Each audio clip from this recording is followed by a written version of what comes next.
Once upon a time, there was a girl named Dini who's cleaning up her grandfather's attic. Dini, it's really dusty here. I guess it's the right idea to clean this place up. Suddenly, she spotted something so brightful and colorful that's glowing out from the book. Dini, huh? What's this? The unknown source of light got her curious. Then she took a closer look at it. Dini, well, this is certainly something you don't see every day. Let's see. Unknown, you must save Mahsuri. Then suddenly the book has absorbed Dini and bring her inside of it. In the forest, Dini opened her eyes and nature greeted her. She was laying on top of the grass. Dini, it's getting late. I have to go somewhere warmer. Then Dini continued her journey. There was a young man near the lake. He seemed to be 6 foot tall with a broad shoulder and a fluffy dark hair. A puzzled look can be seen from his face. He was holding a fishing net. There, Dini spotted him and she approached him. Farmer, and who are you if I may ask? Dini, I'm a relative of Mahsuri. Farmer, you see that barn over there? The farmer asked her while pointing in the direction of a farm. The farmer left in a rush and waved her goodbye before she could say anything further. Mahsuri's house night. Mahsuri heard a knock at her door. She opened the door and discovered Dini looking at her anxiously. Mahsuri, hello? I'm sorry, but do I know you? Dini, no, but I would like to get to know you. Mahsuri raised her eyebrows. She thought Dini was making fun of her, considering that the whole village hates her. She closed the door on her, but Dini's hand was faster than hers. She stopped the door from closing. Dini, really? All I want is to be friends with you. Mahsuri seemed to be disturbed by her presence. She had never seen anyone wanting to be her friend so desperately. Even if they do, they will always find a way to take advantage of the poor girl. Mahsuri, can I really trust you? Dini pointed her fingers to the picture on the wall as she took a sip of her tea. Mahsuri smiled at the picture frame. She tucked her hair behind her ear and sat down next to Dini. Mahsuri felt happy that someone had asked her about her husband. After all, it's been a while since someone asked her personal love life. Dini, where is he? Dini seemed to notice that her house was a little empty and lonely. The dishes were left untouched. The house was rather dusty, though it looks clean. Mahsuri, he has gone to war. Mahsuri was taken back by surprise. It felt like she could read her mind. She nodded her head in shame. She felt embarrassed that a stranger she barely knew had to see her in this way. Mahsuri broke to hug and looked at her with a smile. Mahsuri, thank you, but you know my name and yet I have no idea what's yours. Dini. My name is Dini. Mahsuri's house, morning. They both were awakened from the loud knock on the door. Someone was banging on the door and Mahsuri came to check it out. She opened and revealed Duraman standing in front of her. Mahsuri had her eyes wide open. Mahsuri, Duraman, what are you doing here? Duraman let himself inside of her house and walked towards the kitchen to get some water for himself. Mahsuri followed him behind. Dini walked out from the bedroom and was surprised to see Duraman in front of her. It was a nightmare for Dini. Mahsuri, alright, I forgot to tell you that I made a friend and that she was staying with me for a while. Duraman looked at Dini, then smiled at her. He gave her his hands to greet her welcomingly. Duraman, a friend of Mahsuri is a friend of mine. Dini, yeah, I suppose so. Duraman, well, I've got to go. I came to tell you about tonight. You didn't forget, did you? Dini, where are you going tonight? Mahsuri, oh, he was going to show me some fireworks.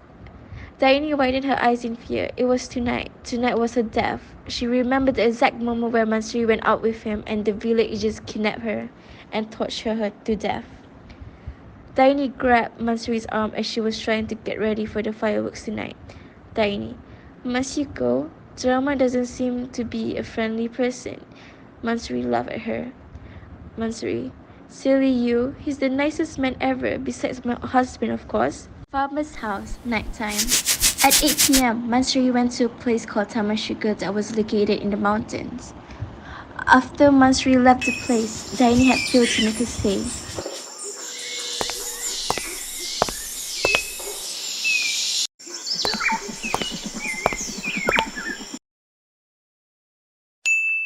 She remembered the farmer who told her to visit him if she has a problem.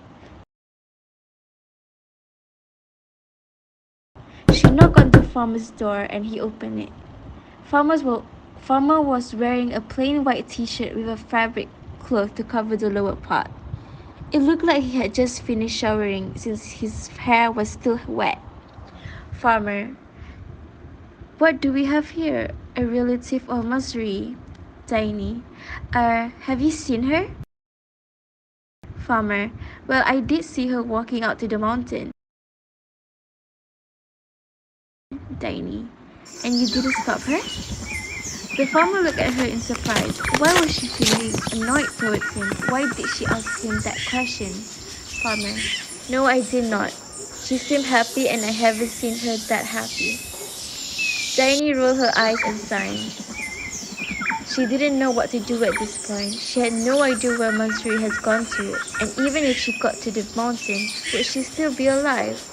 Then again, the farmer probably knows the direction of where she was heading to, right? Tiny, do you know which mountain she was heading to? Farmer, lucky for you, I do know that. Tiny, then let's get going. Show me the way. Farmer, let me dress properly first. The farmer invited Tiny to go there at exactly 8 p.m. and had arrived at Taman Sugar before 9 p.m. This is because Mahsuri meeting with Duraman was at 9:30 p.m. Farmer, we have to get there before Duraman reaches the mountains. Tiny, yes, I have to meet Mahsuri first. Farmer was leading in front as Tiny was walking behind him. It was already getting late and she was getting really worried about Mahsuri's safety.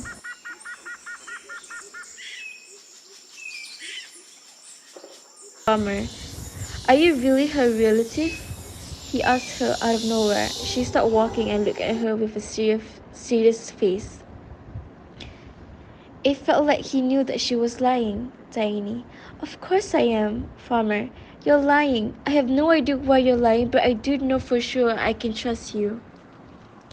He then continued walking as if nothing happened, and Tiny was feeling anxious. After that, they reached the mountain where Mahsuri was at. They heard her voice and Duraman's too. As Tiny tried to get closer, she stepped on a stick and fell down, but Farmer managed to catch her in time. Farmer, where? I got you. Farmer was holding her hand to prevent her body from reaching the ground. Both of their eyes locked for a solid minute before she pulled herself together. Both of them had a tiny blush on their face, and the farmer cleared his throat to avoid the awkwardness in the air. Farmer, well, she's there. Tiny nodded her head and then walked towards Mahsuri. Taman Sugar nighttime. Then, exactly at 9:30 p.m., Duraman had already arrived at the mountain called Taman Sugar. He continued to go to Mahsuri and saw that Tiny was also there with Mahsuri. Then he headed towards them and scolded her. Duraman, wow, I didn't expect Tiny to join us tonight. This will be more fun. Duraman, hi, Mahsuri. Thank you for coming here. And this is how you set up the fireworks. Mahsuri, wow, that's really interesting. Duraman was teaching her how to make fireworks, while seeing Duraman teach Mahsuri to make fireworks with an idea that suddenly crossed Tiny's mind. Tiny made her own plan by dropping herself because of the stepping on a large rock. Tiny's leg was injured and sprained so that she could not stand. Mahsuri was also guilty of the incident and asked, what should I do now? With Diane's plan, she tells Mahsuri to find medicine and bandages. Then Mahsuri went looking for him for almost an hour. Mahsuri, can you find a medicine or something that can cover my wounds? Because it is quite painful and difficult for me to stand and walk. While Mahsuri went to find medicine and bandages for the wound, Rama was a bit worried about Diane because she was in pain and she was just sitting on the ground. Rama planned to pick her up and take her to the hut in the Garden of Paradise. Rahman, I will not leave you stranded in this island. Let me carry you on my back and take you to a nearby hut. Diane, sorry for bothering you, but thank you for wanting to help me. I am very independent. Rahman, this is just normal. It's okay because I sincerely help you. Unconsciously, the village chief's wife named Maria also happened to be there. She looked like she didn't know the real thing because at that time Diane had fallen and only saw Mahsuri with the Rahman there. But just because of her jealous and resentful nature, she slandered the entire villagers and told them that Mahsuri was doing indecent things, so that villagers increasingly hated Mahsuri. She hurried home and told that to her husband and announced to the whole village that they should all punish her for her heinous act. Maria. To the villagers, my husband and I would like to announce some interesting bad news.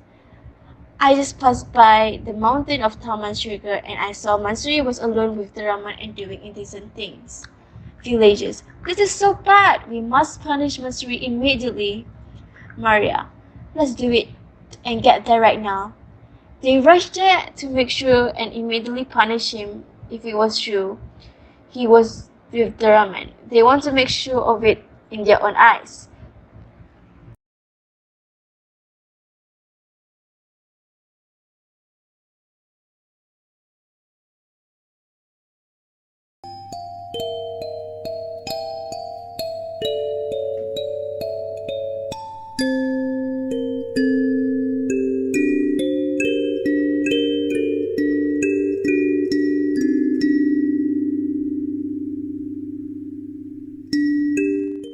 When they got there, what was said was not true, but there was only one woman he did not know and looked like a new person in this village.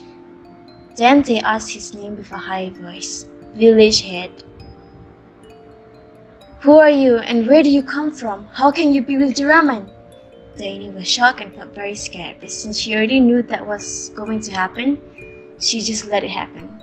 While the Rahman is not allowed to speak, even if he wants to tell the real thing. Rahman, let me explain. Village head. You shut up and don't say a word. Diane. I am Diane and I came from another village. I'm sorry, this shouldn't have happened. Indirectly, the village head ordered Diane to the edge of the lake in the Taman Sugar, and then killed her immediately by hanging her head on a tree by the lake. Mahsuri also arrived there just in time when Diane was about to be executed. She spotted and hid in the bushes a little further away. Mahsuri, so this is what Diane said this afternoon. I really didn't think that this was going to happen, and she was right. Why am I so stupid and don't believe her when she was kind to me? Oh my god. When she is stupid and don't believe her when she has been kind to me. I'm so sorry this has happened to you, Diane. I was relieved that the incident of that fall and being told to find a cure was to save my life. While crying. Then, Mahsuri's husband heard the bad news that the village chief's wife sent the villagers to kill Mahsuri. But when Mahsuri's husband arrived there, he saw that Mahsuri was hiding in fear while seeing the villagers were trying to kill someone, and he was relieved that it was not Mahsuri who was killed and had already survived. Mahsuri's husband, what has happened to you? Why are you hiding and what's going on there? Mahsuri cried until she couldn't say anything.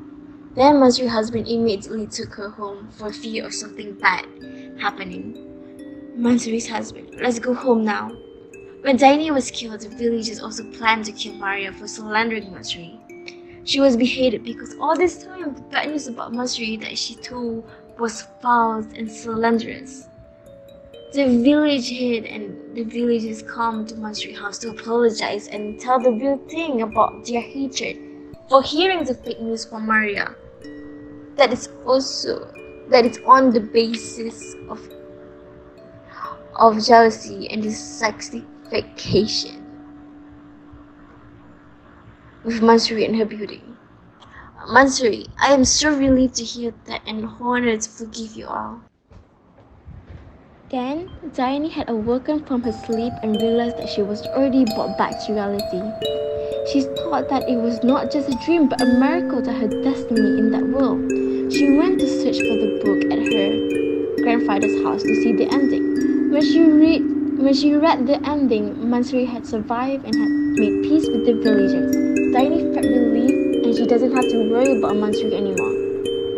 At the end, it was told that Maria has been sentenced to death for her bad behavior. Tania went out to buy some groceries. She bumped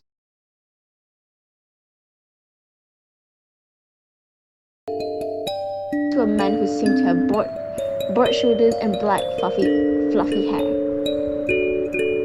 The face of that man had the same face as the farmer in that brook. Tania looked up to see the same fluffy hair that she was missing. Tania looked up to see the same fluffy hair that she was missing from the storybook. Tania, you look rather familiar, farmer. I knew you were a character. Hi, I'm Adam. Not only did you save Mahsuri, but you saved me too. Realizing what he had said, farmer has been stuck inside the book for so long.